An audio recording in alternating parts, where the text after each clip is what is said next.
Olá, amiga reparadora! Olá, amigo reparador, tudo bem? Eu sou a Alessandra Milano Moraes, advogada, especialista no setor automotivo. E hoje nós vamos iniciar o podcast Oficina com Direito.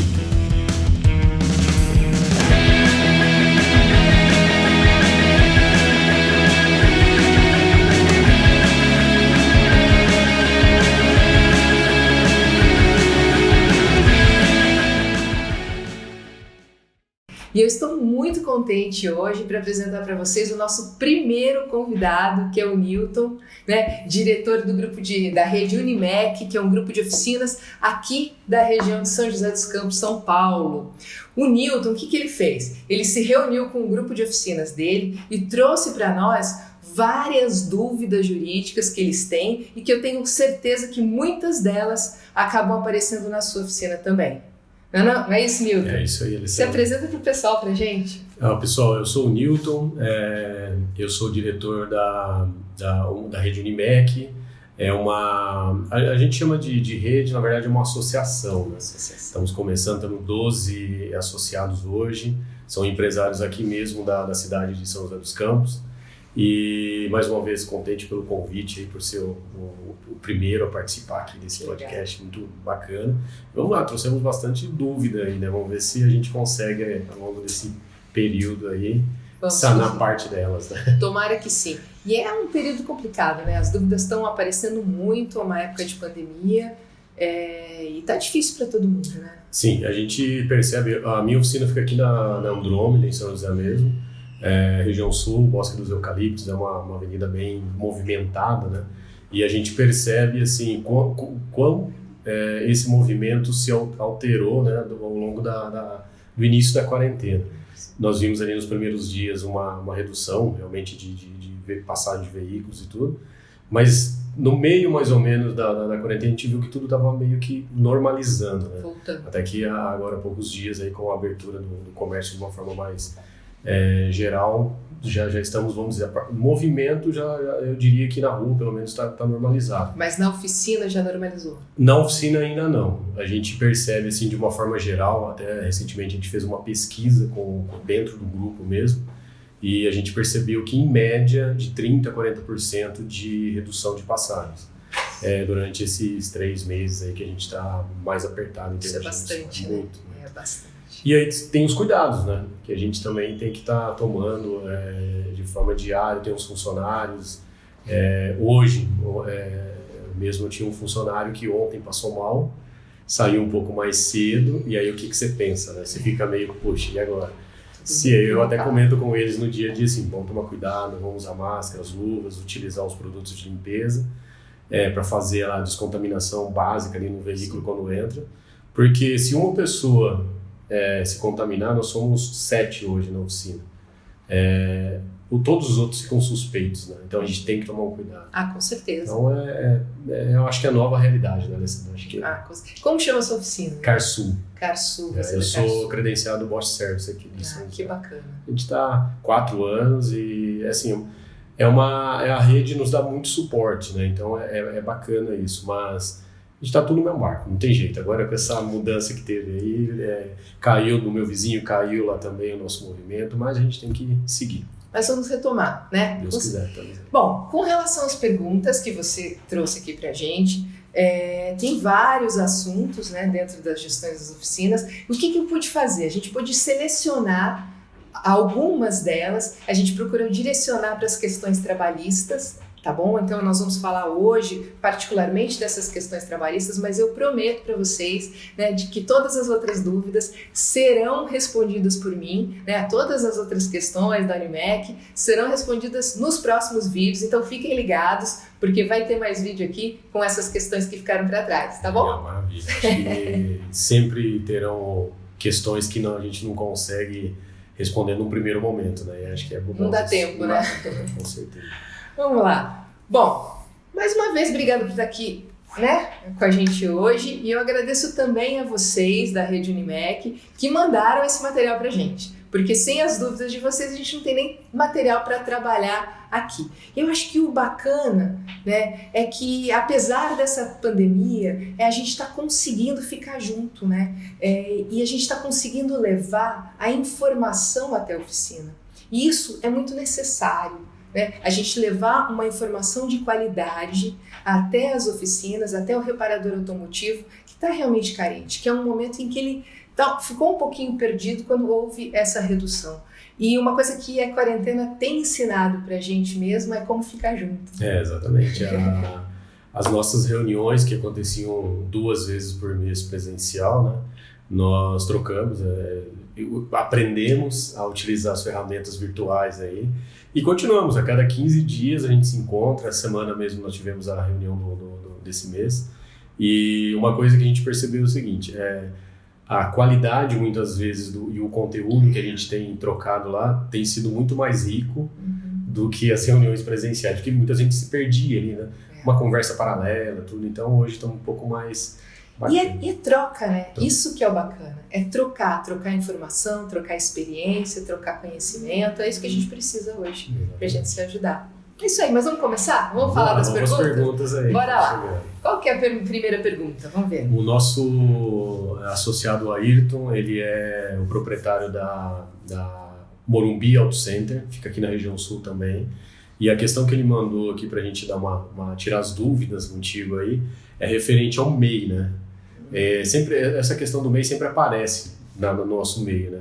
Posso ou não ter um MEI trabalhando para mim dentro da minha oficina? O que você pode... Quando você me mandou essa questão, Nilton, eu fiquei pensando e eu não entendi muito bem qual foi a dúvida do Ayrton. Se ele estava pensando, se a pergunta dele dizia respeito a uma empresa reparadora ser MEI e poder contratar um funcionário, ou a empresa reparadora poder contratar um funcionário, pessoa jurídica, PJ, que seja MEI.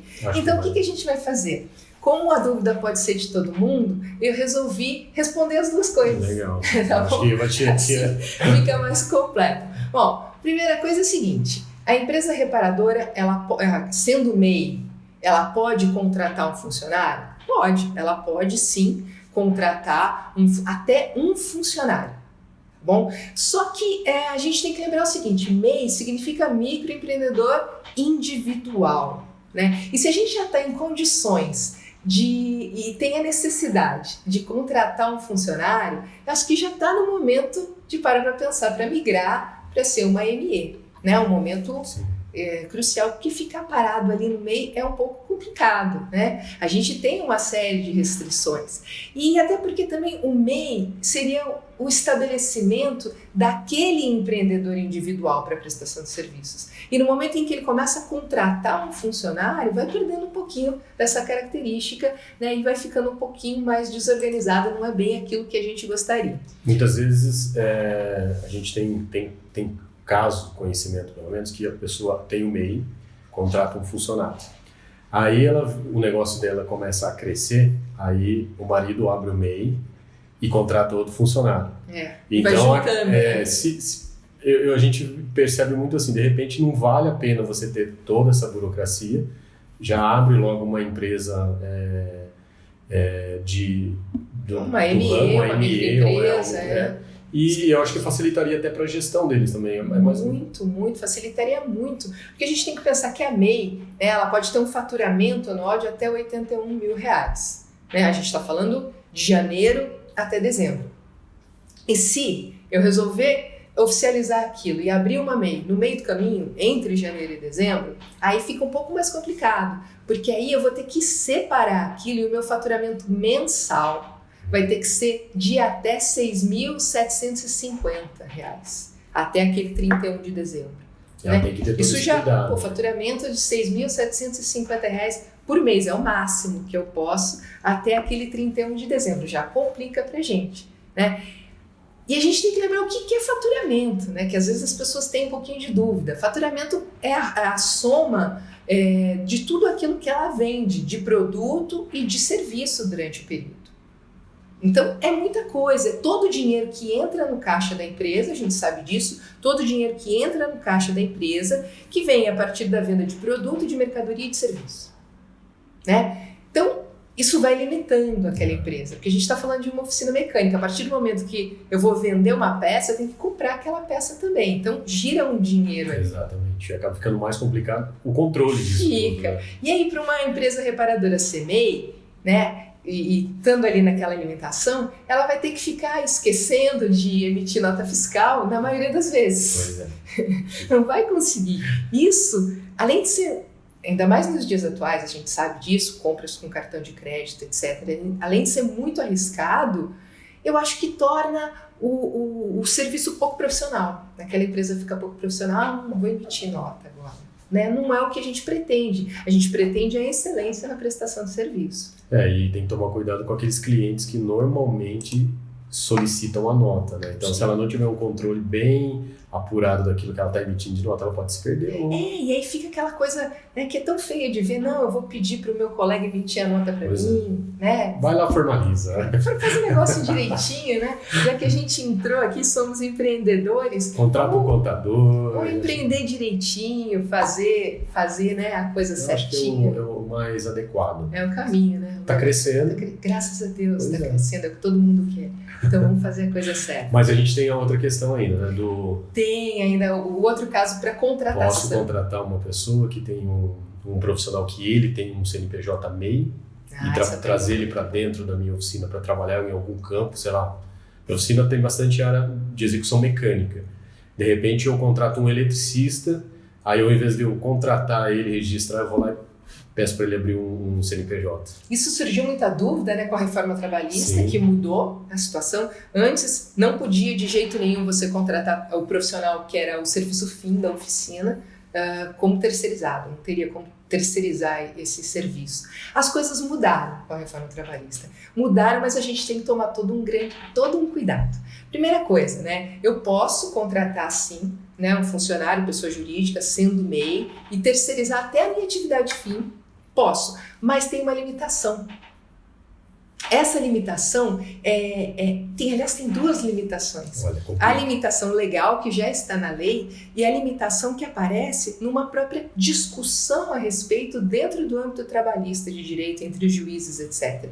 Porque ainda não é pacífica essa questão de que eu posso contratar terceirizado o funcionário que vai ali exercer aquela atividade fim da minha empresa. Tem alguns juízes que não entendem dessa forma. Então, a gente tem que tomar uma série de precauções. Quanto que eu posso contratar, por exemplo, o profissional mecânico, MEI, pessoa jurídica? Eu posso contratar ele por até 180 dias. É por tempo determinado, que são prorrogáveis por mais 90 dias. Então, no total, a gente tem ali 270 dias, né, que dá 9 meses. E eu posso ter aquele funcionário contratado, né, como pessoa jurídica, no máximo por esse tempo. E aí, eu tenho os prós. Quais são os prós disso aí? Bom, eu tenho lá uma pessoa jurídica contratada, terceirizei o serviço, eu não tenho que me preocupar com férias, com 13º, com fundo de garantia, etc. Isso é bacana. Mas quais são os contras? E aí vem os contras, que já é mais que isso, né? Lógico, tudo a gente tem que colocar na ponta do lápis e ver quais são os riscos e se vale a pena para você. Isso é uma coisa que a gente não pode esquecer. Mas, vamos lá. Primeira coisa que a gente tem que pensar. 9 meses, eu acho que é pouco tempo para você treinar um bom funcionário. Quando você terminou o treinamento do cara, ele não pode mais ficar ali com você. E é difícil ter um bom funcionário, formar um bom funcionário no nosso setor hoje em dia. Sim. A gente sabe disso. Bom, e por ser prestador de serviço, tem uma outra situação. Ele não é seu funcionário. Ele presta serviços. Então, ele não tem a obrigação de cumprir os mesmos horários. Aquela relação que a gente tem com o profissional que a gente já tem registrado. O seu empregado que você está acostumado é diferente. Né? Ele não tem que cumprir os mesmos horários. E aí fica uma situação complicada na oficina. Né? Porque eu tenho funcionários registrados que cumprem horário. E aí ele vai falar, mas por que ele, que exerce a mesma função que eu, não precisa cumprir horário? Já fica uma relação um pouco complicada. Já é uma dificuldade ali de gestão, já é uma dificuldade administrativa dentro da oficina, ali no pátio da oficina. Além disso, uma coisa que a gente tem que lembrar é que a atividade que é feita dentro da oficina não é leve, né? Não é um trabalho leve, um trabalho tranquilo. Sim. E a chance da gente ter um acidente de trabalho é grande, não é grande? E quando machuca bastante. Exato. Tem que tomar bastante cuidado. Tem que tomar bastante cuidado, utilizar os equipamentos de proteção individual, etc. E a responsabilidade com relação à segurança de todo mundo que está dentro da empresa, a salubridade de tudo aquilo, continua sendo da empresa reparadora. Não é porque o funcionário é terceirizado que eu não tenho que me responsabilizar por ele. Inclusive o fornecimento desses itens de segurança. Inclusive o fornecimento desses itens de segurança. E a responsabilidade por eles, né? De cobrar que aquela pessoa esteja usando. É minha, né? Porque eu, como dono da empresa reparadora, como empregador, eu tenho que ser, eu brinco, eu tenho que ser um papagaio no ombro do meu funcionário falando, olha, coloca o EPI, porque não basta para mim só entregar o EPI para o meu funcionário e pegar o recibo de que eu entreguei.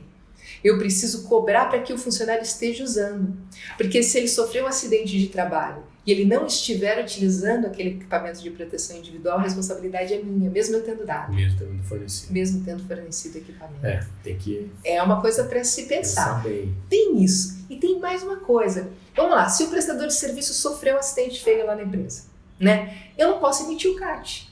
Ele não é meu funcionário. Se eu não posso emitir o CAT, ele também não pode dar entrada na Caixa, no INSS.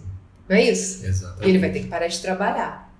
E como é que fica? E se esse acidente de trabalho resultar numa sequela para ele? Sei lá, perdeu a movimentação do joelho, não sei. Né? Ele não vai receber aquela indenização por acidente de trabalho que o INSS paga. E muito provavelmente ele vai querer cobrar tudo aquilo que ele passou da empresa. Eu ia até te perguntar sobre isso. Existe essa possibilidade de, uma vez que ele leve para uma condição jurídica, de o juiz acabar dando, mesmo estando a relação está tudo tranquila até esse momento do acidente. Sim, né? sim. Aí... E principalmente se ele não estiver utilizando equipamento de proteção individual. Né? Aquela coisa que a gente fala, a soldazinha de final do dia, aquela coisinha do final do dia que eu não coloquei o óculos de proteção. Quanto que custa um olho? É muito. Né? Eu já vi situações como essa acontecerem. Se a gente for avaliar todos esses contras, vamos dizer assim, acaba que a relação não é algo que fica bom para nenhum dos dois lados. Não é vantajoso. Né? O próprio funcionário, se ele tiver um acidente que chega numa gravidade como essa que você comentou, vai praticamente mudar todo o rumo ali da vida dele, profissional. A própria empresa pode até ter um processo... Ninguém fica muito seguro. Exatamente. Ninguém fica muito seguro, é claro. Se for aquela situação que você falou no começo, eu tenho um serviço temporário, é uma coisa pequena ali na minha oficina, que não é uma coisa que eu uso muito, que eu faço todo dia. Então, eu vou contratar aquele prestador de serviço. Né? Aí tudo bem. Mas para ter aquele funcionário ali pelos 9 meses dentro da oficina, é um pouco arriscado. Esse contrato que, quando você comenta, mesmo com a prorrogação, uma vez finalizando ele, é possível quanto tempo para você? Eu não vou poder renovar, porque senão vai acabar caracterizando o vínculo normal. É isso que... Né? E uma coisa interessante é o seguinte, aquilo que eu te falei, no meio trabalhista, os juízes ainda não assimilaram muito bem isso não. Você corre um risco pode enorme, ter o risco de ter um vínculo, de ser determinado o vínculo. Poxa, você comentou, para mim pelo menos, eu diria assim, 3 fortes indícios de que a gente corre um risco muito grande.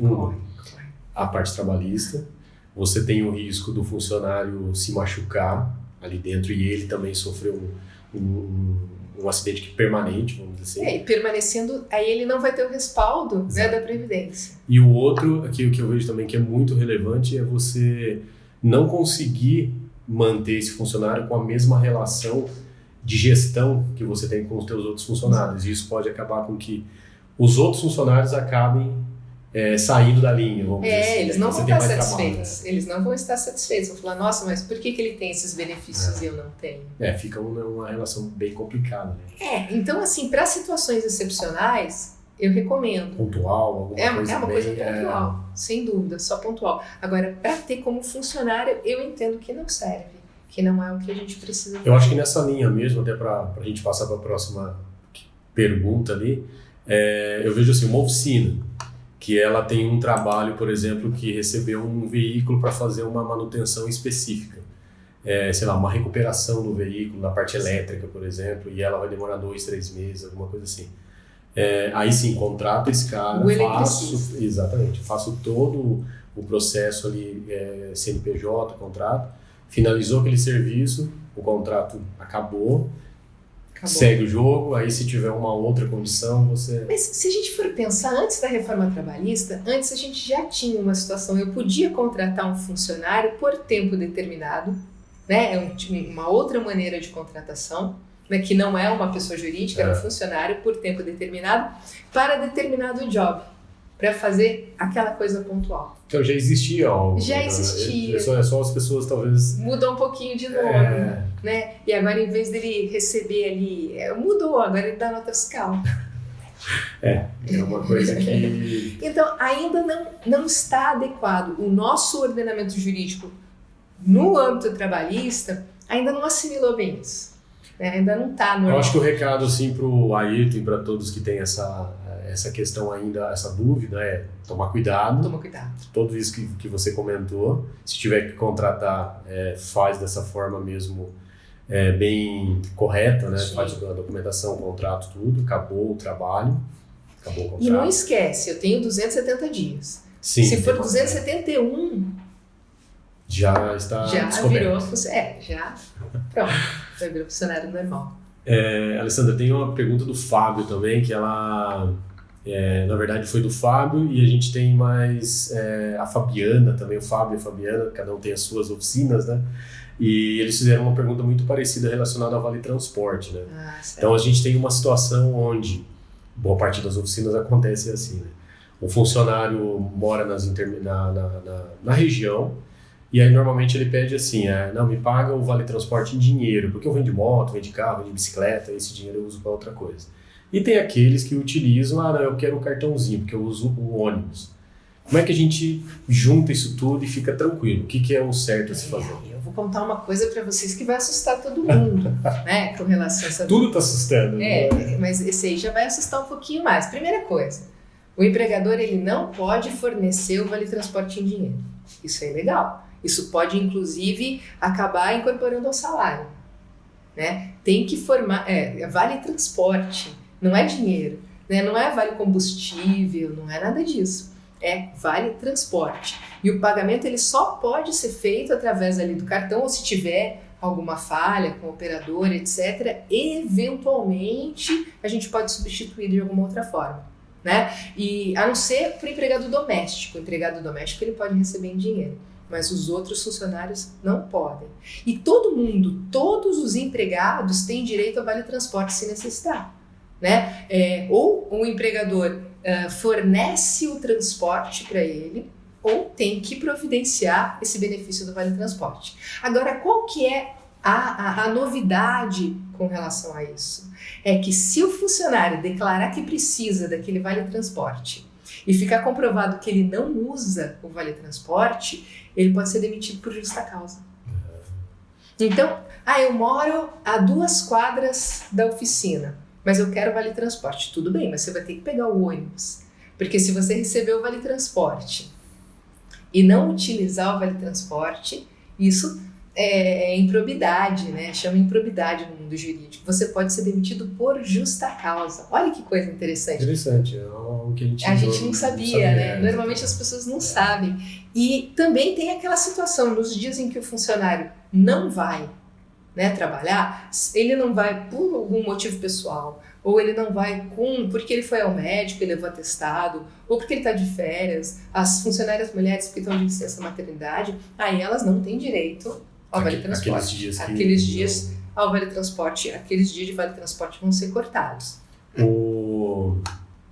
O empresário, nesse caso, então, ele é, de certa forma, obrigado, que tá na lei que ele precisa fornecer. Nesse caso, ele tem que fazer com as vias normais, isso é, com o cartãozinho... Antigamente eram passes, né? Isso, agora ele ia lá, comprava com a cartela. Agora não, é o cartão. Então ele tem que fazer dessa forma para estar dentro da regra. Sim. Olha, eu diria para você que umas 99% das empresas estão fora da regra. Bom, Assim, uma coisa interessante é que de tudo aquilo que a gente falou aqui, a gente tem que chegar à seguinte conclusão, que o funcionário que recebe o Vale Transporte e vai trabalhar com veículo próprio, vai de moto ou vai de carro, ele pode ser demitido por justa causa.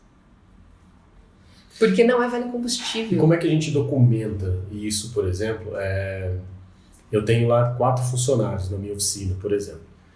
Todos eles moram distante e todos eles vêm trabalhar de carro.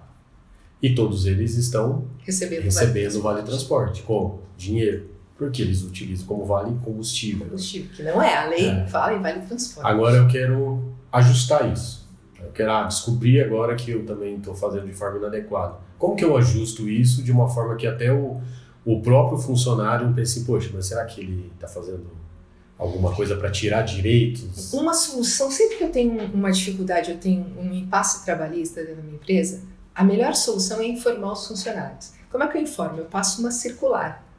Nessa circular eu deixo claro, olha, a questão é a seguinte, a lei diz o seguinte, que a gente pode depois passar até o artigo da CLT que fala sobre isso, né? A lei fala que o vale transporte tem que ser feito, não pode ser feito pagamento em dinheiro, e que o funcionário que pediu o vale transporte e que não utilizar, ele pode ser demitido por justa causa. Inclusive se ele for com um veículo próprio. Essa circular é passada e cada um dos funcionários recebe uma cópia e assina que recebeu, que leu e que recebeu. E propõe uma data. Então, a partir de segunda-feira, nós não vamos mais pagar o vale transporte, né, em dinheiro, e nós vamos passar a oferecer o cartão. Só que quem vier de carro não vai ter mais esse benefício. Ou então, a empresa vai estar irregular, infelizmente. E o funcionário, entendendo de uma forma diferente, ele pode tentar acionar meios jurídicos, alguma coisa com relação como que a empresa fica respaldada. Ela fez tudo isso, ela passou a circular, aí o cara achou que não, que ele na verdade tem que receber porque ele mora longe, tudo, e ele usa do jeito que ele quiser. Ele pode vir procurar uma assessoria jurídica e entendo eu que quem vai dar esse suporte para ele vai ter a mesma posição, né, dizendo que a empresa está certa. Não, porque porque justamente vai dizer que a empresa está certa porque está na lei, é um artigo, né, da CLT que fala a respeito disso. Então, normalmente, quando a gente verifica uma situação como essa, que eu falo, não é justa causa direta, né, dá uma advertência para o funcionário, olha, você está vindo de carro e está recebendo vale transporte, ou você abre mão do seu vale transporte, ou ir para vir de carro, ou você vem de ônibus e recebe o vale transporte. É uma alternativa que você tem. A gente não tem que ser tão rigoroso, tão preciosista, mas a gente tem que lembrar que aquele vale transporte não pode ser pago em dinheiro, porque pode incorporar o salário dele. O que a gente tem que lembrar é que 3 advertências, uma suspensão. 3 suspensões, justa causa. Né? Então, a situação, se eu quiser ser bem rigoroso e fazer a coisa do jeito que tem que ser feita mesmo, é assim que funciona. O empresário que optar, vamos dizer assim, em manter, como já fez durante esse tempo todo, esses anos todos. Pagando em dinheiro. Eu vou manter, não vou fazer nenhuma alteração. O risco que ele corre é um funcionário dentro daqueles que ele tem, em algum momento pode acionar ele juridicamente e pedir para incorporar aquele valor que ele recebeu. Valor ao salário. E cobrar até o vale transporte que ele não recebeu. Mas é isso aí. Entendeu? Porque aquilo lá não era vale transporte. Não era vale transporte e o direito dele era receber. Uma coisa interessante, Nilton, com relação a isso, é que se o funcionário ele recebe vale transporte, por exemplo, e faz o trajeto, né, de carro ou de moto, e ele sofreu um acidente, não é considerado acidente de trabalho. Ele também então não pode. Então ele está perdendo, ele não pode utilizar aquilo, não é acidente de trabalho. Você sabe que o acidente de trabalho, né, o acidente de trajeto que a gente chama, é o acidente ocorrido com o funcionário do trajeto de casa para o trabalho e do trabalho para casa. Né? Então, se ele sofreu um acidente de uma maneira regular, isso aí é considerado acidente de trabalho, normal, o CAT tem que ser emitido normalmente, né, como acidente de trabalho. Agora, se o funcionário recebe esse vale transporte e não está no ônibus, não é acidente de trabalho. Também tem uma outra coisa. Se o funcionário, por exemplo, ele se desviou do caminho, aí também já não é acidente de trabalho. Ou se ele demorou tempo demais, né? Um tempo inaceitável para chegar de casa para o trabalho ou do trabalho para casa, quer dizer, ele parou em algum lugar.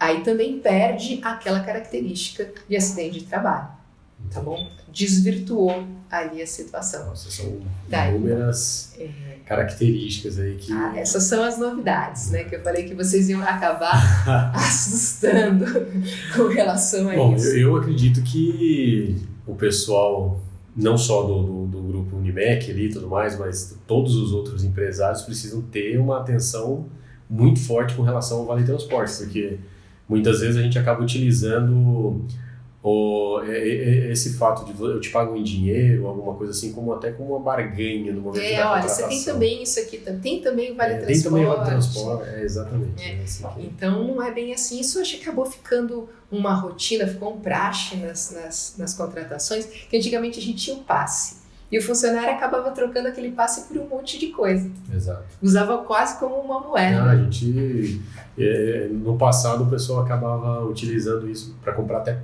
pão na padaria. Vários estabelecimentos comerciais aceitavam o passe, que não é o caso hoje em dia. Então, só o funcionário, né, o empregado doméstico é que pode receber o Vale Transporte em dinheiro.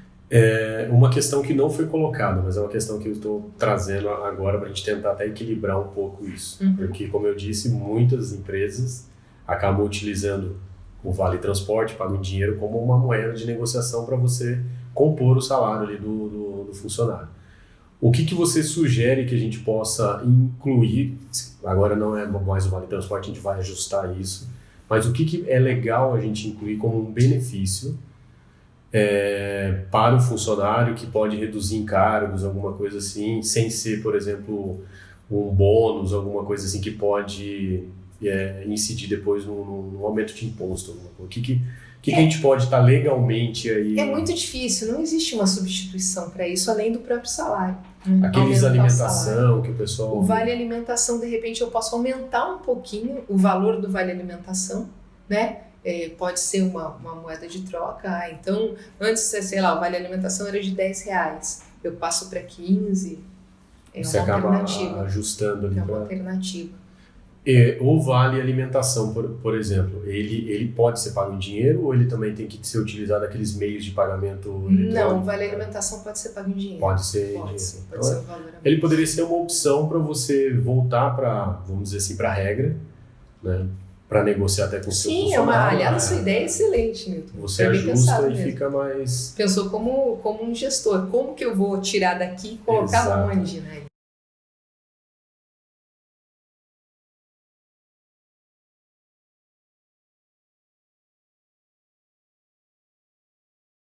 Porque, assim, a gente tenta equilibrar da melhor forma possível, também fazendo as observações. É óbvio que...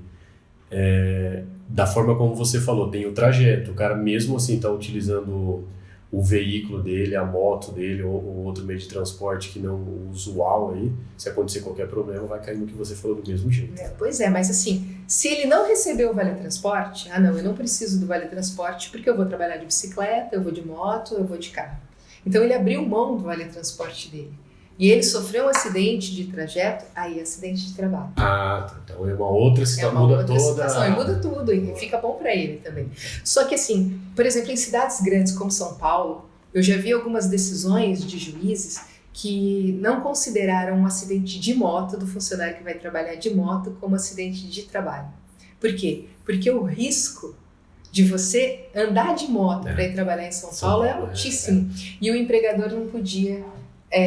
não pode, teoricamente, bancar esse risco, né? Seria um risco muito grande. A chance dele sofrer um acidente de moto é quase de 50%. Em São Paulo é uma outra condição. É outra condição. Então, são coisas que a gente tem que pensar, porque essa nossa conversa vai estar na internet e vai atingir o Brasil todo. Então, tem que pensar nas situações ali da sua própria região também, que às vezes muda um pouquinho. Quando eu falo São Paulo, Rio de Janeiro também. Só uma última questão com relação a isso aquele profissional que mora a uma quadra da empresa e, teoricamente, ele não tem direito ao Vale Transporte. E ele insistiu, eu Eu quero, porque na verdade ele não quer vale transporte, ele quer o valor para poder utilizar como um meio para ajustar o que ele ganha. Ele, nesse caso, o trajeto dele, para vir para o trabalho voltar, tudo é feito a pé. Nesse caso, o trajeto é considerado um acidente de trabalho? Sofrer acidente desde que o trajeto seja aquele, né? Por exemplo, eu moro na esquina, se eu resolver dar a volta no outro quarteirão para chegar até o trabalho, a não ser que tenha alguma coisa me impedindo de fazer o trajeto mais curto, aí não é acidente de trabalho. Se eu parar na casa de alguém, do amigo, da namorada, seja lá de quem for, aí não é acidente de trabalho. Já não caracteriza. Bacana, eu acho que esse assunto é grande mesmo. Grande, né? É assunto para muito tempo, para muita conversa. Tem uma outra questão que o Ayrton levantou também, que no nosso caso, pelo setor, a gente tem muita recorrência, que é a questão da ferramenta, né? A gente, como você conhece muito o nosso setor, sabe que o empresário acaba investindo um valor razoável aí para montar uma oficina. Então a gente tem desde equipamentos mecânicos, ferramentas ali de uma resistência um pouco maior, até ferramentas que são eletrônicas mais delicadas. O mecânico utilizou de uma forma inadequada. Eu consigo, de certa forma, comprovar, sei lá, pelo manuseio que ele fez alguma coisa. Eu posso cobrar dele a manutenção dessa ferramenta ou uma outra ferramenta? Olha, é bem legal essa pergunta. Eu aproveitei que você tinha me mandado uma outra questão que era do Fábio, inclusive, que ele fala de um assunto que é muito similar e que a gente pode responder ao mesmo tempo. Só que o Fábio, ele fala com relação à peça, né? Se o funcionário quebra a peça, né, no momento ali da instalação no veículo do cliente. Bom, primeira coisa que a gente tem que lembrar é verificar se houve de fato o mau uso por parte do funcionário. Né? Quando eu falo mau uso, né, é uso inadequado, quer dizer, ele teve culpa porque aquela ferramenta ou aquela peça quebraram, e culpa é quando não tem a intenção. E a culpa é negligência, imprudência e imperícia. Ele agiu com negligência, com imprudência ou com imperícia? Porque tem aquele funcionário, né, que ele pega a ferramenta e a caixa está lá do outro lado, aí ele joga e fala, errei. Né? Aí, quebrou. Negligência, imprudência e imperícia. Agora, e tem aquele funcionário também que no momento da aplicação da peça, ele não verifica se é de fato a peça certa para aquele veículo, etc. E no momento da aplicação verifica. Aí também ele agiu com imperícia, agiu com negligência. Aí ele tem a culpa. Embora ele não tenha a intenção, ele teve a culpa. Aí sim, ele pode ser responsabilizado. Em sendo responsabilizado, eu posso cobrar dele. Tanto a peça quanto a ferramenta. Uma peça que ele recebeu do almoxarifado, né, da área afim. Ele chegou para montar aquela peça. Ele é obrigado a conferir se aquela peça é realmente tomar cuidado, na verdade, se aquela peça é realmente a que aplica para aquele veículo. Sim, antes de fazer. Porque ele é o especialista. Ele é o profissional mecânico. A pessoa que trabalha no almoxarifado, ela controla as peças lá, mas o especialista mesmo, naquele trabalho, é o profissional mecânico. Né? Então a obrigação dele é verificar, é conferir se o que ele recebeu realmente foi aquilo que ele pediu. Né? É o mínimo, né, que se espera. É muito comum acontecer isso dentro comum da oficina, porque o cara muitas vezes não faz a conferência, aplica, e quando que ele vê que está errado, quando ele vai lá dar partida. Né? Quando ele deu errado. Deu errado. Quando deu errado. É complicado, mas assim, eu posso cobrar dele? Posso, mas aí vem um detalhe. Eu posso cobrar dele se ele autorizar. Olha que situação complicada. Né? Eu preciso que ele autorize e ele autorize por escrito. Mas e se ele não autorizar? Né? O que acontece se ele não autorizar? Bom, a gente pode falar, se ele não autorizar, ele vai ser demitido sem justa causa, demissão normal, mas vai ser demitido. Aí eu posso descontar da rescisão? Posso, se ele autorizar. Se ele autorizar. Da mesma forma. E se ele também não autorizar, aí o que acontece? Bom, se ele não autorizar também que se desconte da rescisão, aí eu vou ter que entrar com uma medida judicial contra ele, para cobrar. Mas tem um detalhe na pergunta do Fábio, quando ele fala da peça, que é o seguinte, ele fala, se estiver no contrato, Eu posso descontar? Porque a pergunta do Fábio é um pouquinho diferente. Ele fala com relação à peça, ele fala, mas se estiver no contrato, eu posso descontar do funcionário?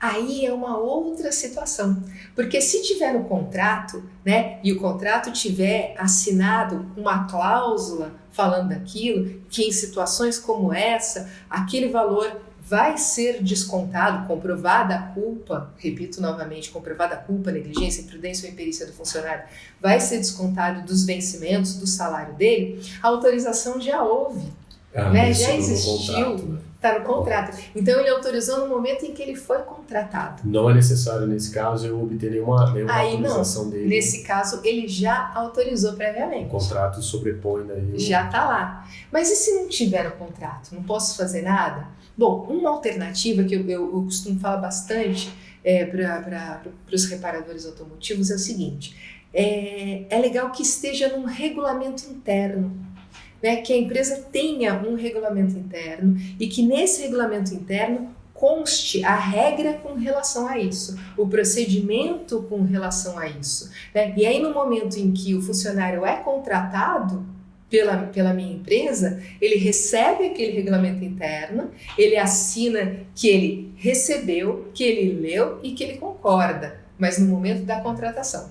Legal, tem que... E o regulamento interno é uma mão na roda pra gente, porque já ajuda, né, a oficina em uma série de outros assuntos. Só uma dúvida, eu contratei, já estou com toda a minha equipe lá montadinha, e todos os contratos não tem uma cláusula eu tendo com essa observação.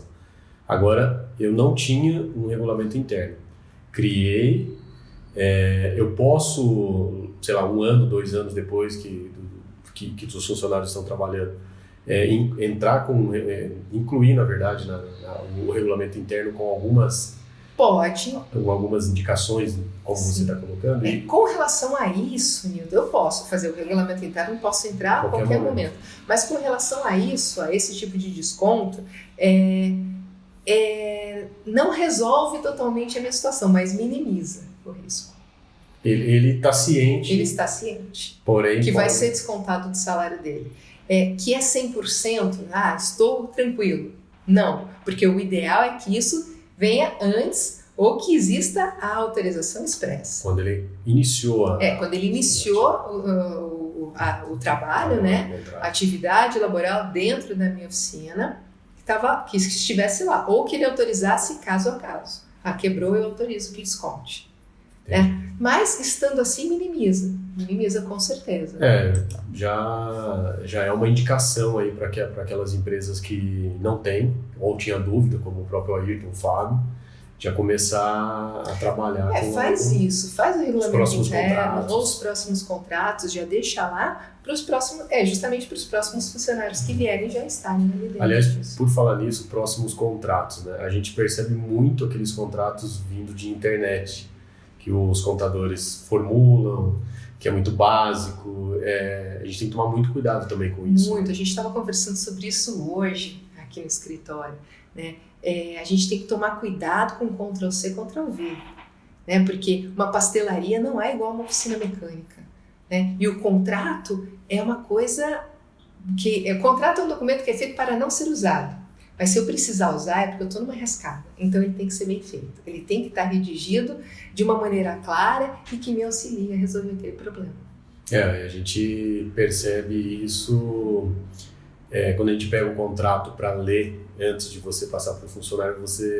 Eu pelo menos já fiz isso no passado, identifiquei que ele era muito simples e que a gente estava muito exposto ali. Não tinha... Puxando sardinha aqui para o meu lado, a gente tem que lembrar que quem faz contrato é advogado. Exatamente. É correto. A gente tem que puxar a sardinha aí, mas é real mesmo. Acho que uma outra coisa que é comum e recorrente lá nas oficinas de uma forma geral, em todas as empresas hoje, a pergunta, acho que ela é unânime. Todas as oficinas acabam perguntando isso. Uso de celular, hoje. Eu posso proibir? Como é que legalmente eu posso estar bem amparado? Bom, eu acho pode e deve, né? Porque proibir o uso de celular, principalmente dentro da oficina, eu acho que é fundamental. Porque o celular hoje faz tudo, só não faz café, por enquanto. Né? E aquilo distrai muito o funcionário, além do tempo que ele acaba gastando ali com aquelas várias opções que ele tem dentro daquele aparelhinho. E tira a atenção. E aquilo que a gente falou antes, oficina não é um lugar de trabalho leve. Né? Se você não tiver atenção, o acidente, o problema pode ser grande, né? E não estou falando só de acidente de trabalho. Se eu não fizer o aperto correto para colocar a roda no carro do meu cliente, ele pode ficar sem roda. Vai causar um problema enorme. Né? A gente está falando de itens de segurança, a gente fala de vida mesmo, a responsabilidade é muito grande. Mas para isso, existe todo um procedimento também. Né? Primeira coisa, que esteja essa proibição constante do regulamento interno. Já está ótimo. Se tiver, já está ótimo. Mas, se não constar, aí eu não tenho tanta dificuldade. Eu posso fazer a partir de agora. Eu vou passar aquela circular, né, explicando que o uso do celular durante o horário de trabalho é proibido. Eu vou passar, isso não é uma pergunta, eu posso? Não, é uma determinação. Só uma questão com relação a isso também, durante o período de trabalho. Ele pode estar com o celular no bolso? Olha, ele eu posso proibir ele, por exemplo, não, nem no bolso, porque sabe aquela questão, né? Tá no bolso, tocou, vibrou, o cara vai sair ali. Como é que a gente... O ideal é ter uma regra que esteja no regulamento interno e que todos os celulares fiquem numa caixinha, fiquem em algum lugar ali na empresa. Agora, se o funcionário se recusar a se separar do celular, eu não tenho como obrigar ele entregar um bem que é dele. Mas o ideal é que esteja ali numa caixinha trancadinha, chave num armário, seja lá o que for. Coloca aqui de manhã e tudo bem, na hora do almoço você pode pegar, né? E depois no final do dia também. Mas como que eu posso fazer essa proibição, além de passar aquela circular e colher assinatura? Eu tenho que disponibilizar para o funcionário um telefone para situações de emergência, né? Para se alguém da família dele precisar entrar em contato com ele, vai ligar para aquele número de telefone. Isso tem que estar na circular. Isso tem que estar na circular. Inclusive o número de telefone de preferência, se tiver, claro, se mudar depois não tem problema, mas existe um número de telefone disponibilizado para essas situações, porque elas podem acontecer. Sim. Alguém em uma situação de emergência, eles têm família, tem tudo. E no caso de infração, de você pegar o funcionário utilizando o celular, né, durante o horário de trabalho, é aquela mesma situação. Dá advertência, 3 advertências, uma suspensão, 3 suspensões, justa causa. Justa causa. Justa causa. Eu acho que hoje o celular ele eu diria que é um dos principais motivadores de advertência. Sim, com certeza. E lembrando, quando o funcionário tem a suspensão, os dias que ele não trabalha, ele não ganha. Também, você tem que ficar E ele tem que ficar ciente disso, E eu assim, é uma coisa muito comum nas oficinas, e pode perceber, a primeira vez que você mandar o funcionário para casa, durante muito tempo, as coisas vão ficar apaziguadas. Ali, o pessoal vai ficar tranquilinho. Vai ficar atento, né? Vai ficar atento. E daí fala, pô, é mesmo. Então quer dizer que o negócio tá valendo. Legal, eu acho que essa questão do celular eu sempre reforço nas conversas com os outros empresários, né, que a gente é uma preocupação de todos, e aí quando você vem para o teu nível, a tua oficina ali, as ações muitas vezes você acaba tomando, e aí você mesmo, se você não acaba esquecendo, vai deixando e tudo volta. E vai afrouxando. Vai afrouxando, a palavra é afrouxando. Mas a gente tem que tomar cuidado mesmo com isso, porque o celular tira muita atenção. O celular hoje é uma coisa que serve para muito no nosso dia a dia, para muitas coisas, mas também atrapalha muito. O pessoal fala assim, o celular serve para 2 coisas, para o bem ou para o mal, né? Você pode usar tudo bem. Mas é uma olhada para o celular, que você pega o celular, quando você se dá conta, já se passaram 20 minutos. Exatamente. Recentemente eu tive problemas dentro da minha oficina e eu fui obrigado a fazer a proibição. Até eu preciso adequar, porque não teve a circular. Teve a conversa, colocamos as regras, como que seria, eu fiz uma conta lá junto com todos, e os 5 minutos diários de uso do celular, multiplicado pelo número de funcionários, tudo me deu 1 dia por mês. É como, eu até falei para eles assim, como a gente pegasse uma sexta-feira, fecha a oficina, ninguém trabalha, pronto, tá todo mundo em casa. 5 minutos por dia de cada um deles. Exatamente. Uma conta bem 5 básica. minutos você sendo gentil. Gentil, né? Exatamente. Sim. Tem as outras que estão por trás. Né? É muito mais, acaba sendo mesmo. Agora, a gente vai se adequando. Vamos falar um pouquinho também de problemas relativos à pandemia, né? A pandemia, a gente, dentro do grupo, a gente tem falado muito disso. Eu já tenho falado isso contigo em outras oportunidades, né? Mas essas medidas de contenção e tudo mais, como que a gente... Como que cada oficina tem que se adequar a isso é algo que a gente tem tentado fazer. E aquilo que a gente pode estar passando, vamos dizer assim, existe um limite para esse cuidado? Existe como que... Existe, o limite legal, regra, né? Existe a regra, que a gente não pode fugir muito dela. Porque tem o lado de cá, mas tem o lado de lá também, né? Sim. Que está todo mundo sendo afetado. Uma questão que a gente acaba até lembrando uma vez ou outra a gente falou de EPIs. Hoje, um requisito básico aí para a gente tá funcionando todo o comércio é o uso da máscara, por exemplo. Virou EPI. Virou um EPI, né? Então, é fornecido pela empresa. Sim. Não posso exigir que meu funcionário trabalhe com a máscara se eu não tenho para fornecer. É uma coisa um cuidado que a gente tem que ter aí também. Tem que fazer parte do uniforme, já coloca a logo da a gente acaba tendo que fazer. Hoje a maioria já está fazendo ficar isso. Bonito. Ficar bonito, tem que se adequar aí. Alessandro, acho que nessa questão aí que a gente tem conversado contigo, tem esclarecido muito essas dúvidas, né? Acho que esse assunto ainda é bem longo aí e acho que as questões que a gente trouxe aqui acabam meio que nos ajudando. Uma outra questão aqui que é uma dúvida até comentei contigo um pouco antes, é minha, né? É sua. A gente se adequou desde de março, né, quando foi decretada a quarentena e tudo mais, com termos de os dias que a gente estava trabalhando ao longo da semana. Então, sábado, por exemplo, a gente trabalhou, nossos horários eram de segunda a sexta-feira, das 8 às 18, e os sábados das 8 ao meio-dia. O que nós fizemos de adequação? É óbvio, a gente não sabia o que ia acontecer, a gente precisava, em alguns casos, conter alguns custos, se ajustar. Uma das coisas que nós fizemos lá foi deixar de trabalhar os sábados. Paramos. E aí a gente acabou o quê? Verificando que o sábado, muitas vezes, para algumas oficinas é muito importante, mas para alguns setores para algumas oficinas dentro do mesmo setor, ele acaba sendo... Não faz falta, acho que é a palavra certa. Como é que eu faço agora para ajustar tudo isso de novo? Eu não tenho intenção de abrir mais aos sábados. Só que os contratos de trabalho todos prevêem esses horários lá com todo mundo. As 44 horas semanais. Exatamente. Então eles foram distribuídos as 44 horas ali considerando o sábado.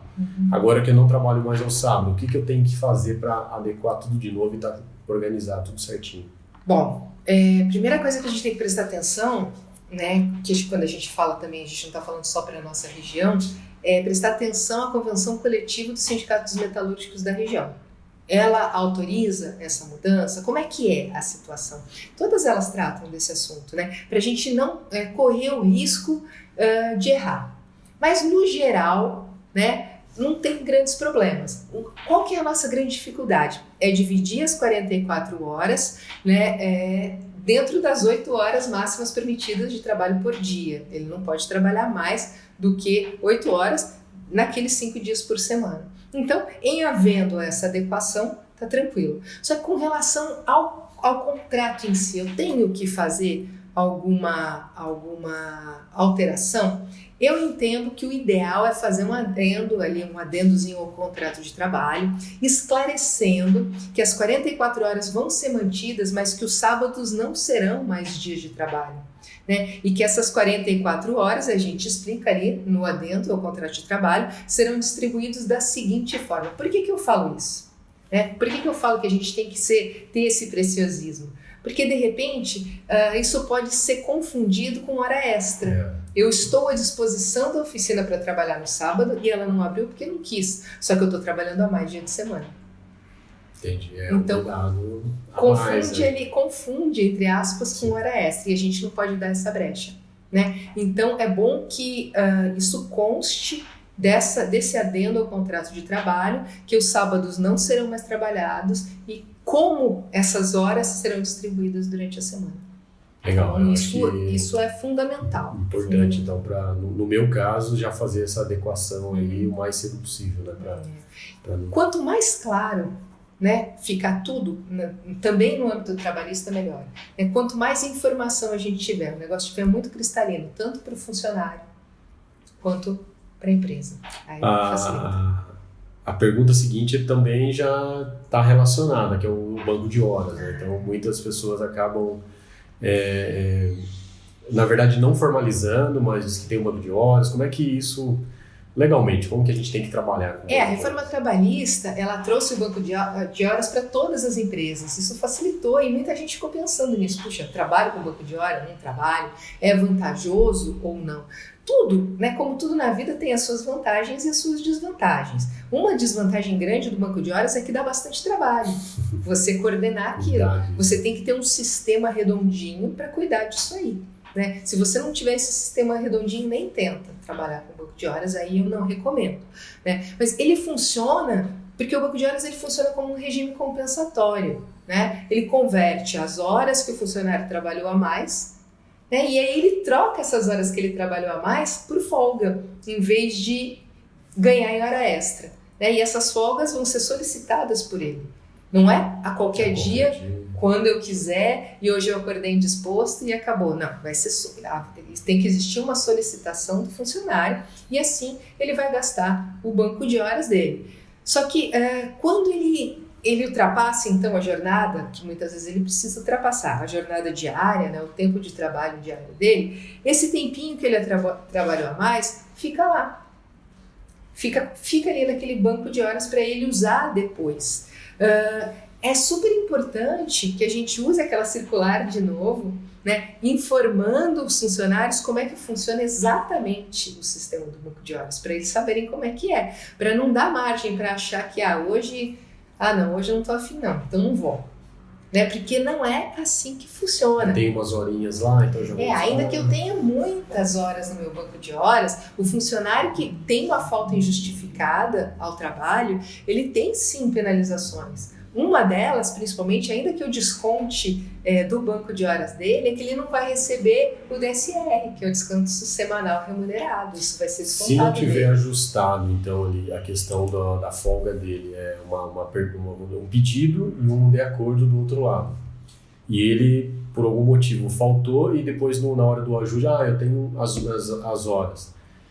Isso não é justificativo. Eu posso até não descontar o dia trabalhado e tirar do banco de horas, mas o DSR desconta. Isso é interessante, né? Porque não é festa. Sim. Tem regra. Então, senão vira uma festa. Né? E vamos supor, da mesma forma que, eventualmente, um dia o funcionário precisou sair mais cedo, né? Vai ter dias, por ser uma troca, em que a empresa vai precisar que ele fique até mais tarde. Isso é uma maneira, a gente tem que agir de uma maneira muito civilizada para que funcione, né? Tem que haver um diálogo bem bacana dentro da oficina. A introdução do banco de horas dentro da empresa, ela exige um comunicado para o sindicato? Ou ele pode ser através da própria circular? Pode ser, não. Hoje em dia eu posso fazer o contrato de banco de horas individual com a CLT. Quando a CLT, com as novas regras trabalhistas, eu posso fazer o contrato individual, né? Com o funcionário de acordo com aquilo que ele entender melhor para ele, pode ser feito. Existem aquelas determinações coletivas que particularmente eu acho mais fácil para a gente administrar, né? Quando é igual para todo mundo, porque se eu fizer com você assim, com você assim, com você assim, aí fica meio complicado. Fica meio complicado. É para fazer a gestão disso. E a gente tem que lembrar que o banco de horas ele tem uma duração de até 1 ano. Dentro desse período de 1 ano, ele tem que zerar aquilo lá, né? E se tiver a rescisão do contrato de trabalho também, eu vou ter que pagar para ele como horas extras, né? E em cima do valor do último salário, da última remuneração. remuneração. Não é, não, mas ele ganhava menos quando... Não, da última... tudo tem o seu... você tem que avaliar bem. Tem a compensação. Se vale a pena realmente ali você cuidar disso. Aquelas coisas, em caso de acordos individuais, eu posso até fazer um banco de horas em que o funcionário ele tem que compensar no mesmo mês, ou ali naquele semestre, ou semestralmente. Mas o bacana mesmo, eu acho que fica mais fácil, é a gente fazer um geral. Para todo mundo funciona assim. Todos têm a mesma regra e fica mais fácil até para você cuidar disso. Para você cuidar, né? Porque cuidar de banco de horas não é brincadeira, não. É um negócio que... Bom, é isso. Tem que lembrar o seguinte com relação ao banco de horas, para a gente não esquecer, é que o funcionário ele pode fazer no máximo 2 horas extras por dia. Ele não pode dobrar, virar, fazer plantão, não é isso. 2 horas é o limite. O máximo que ele pode trabalhar são 10 horas por dia. Se não, extrapola. Então, isso é uma regra. Isso é uma regra que a gente não pode esquecer. Tá? Então, ele não pode, por exemplo, eu vim trabalhar, eu não abro aos sábados, mas aquele funcionário veio trabalhar no sábado para fazer banco de horas. Não. Tá? Isso não existe. Bacana. Eu acho que, mais uma vez, foi bem rico aí a nossa... Por hoje tá bom? Eu acho que tá ótimo. Ficam algumas questões aí. Sempre ficam, né? Aí a gente... acaba tendo a oportunidade de conversar outras vezes aí, até para enriquecer um pouco mais. Teremos muitas oportunidades, com certeza. Eu queria te agradecer de novo, Newton. Obrigada também à Rede Unimed pelas perguntas. Foi um prazer ter você aqui, inaugurando esse nosso podcast, que é a Oficina com Direito, e que a gente possa ir enriquecendo cada vez mais isso, que é um trabalho de formiguinha, mas é um trabalho que tem tido bastante resultado. Nessas minhas andanças aí pelo Brasil, dentro do setor automotivo, da reparação automotiva em especial, e eu tenho percebido que é um trabalho que a gente está conseguindo chegar lá. Eu que agradeço aí mais uma vez o convite, e você sabe que esse universo é bastante... grande, em termos de dúvidas e tudo mais. Então, eu acho que essa tua iniciativa só tem para nós, os empresários do setor, só tem a ganhar e dizer que a gente vai, sempre que possível, te mandar pedir essa ajuda aí, né? Que bom. Eu acho que vale para todos. Que bom, e a gente vai trocando. Gente, muito obrigada por terem ficado com a gente até agora, tá bom? Até logo!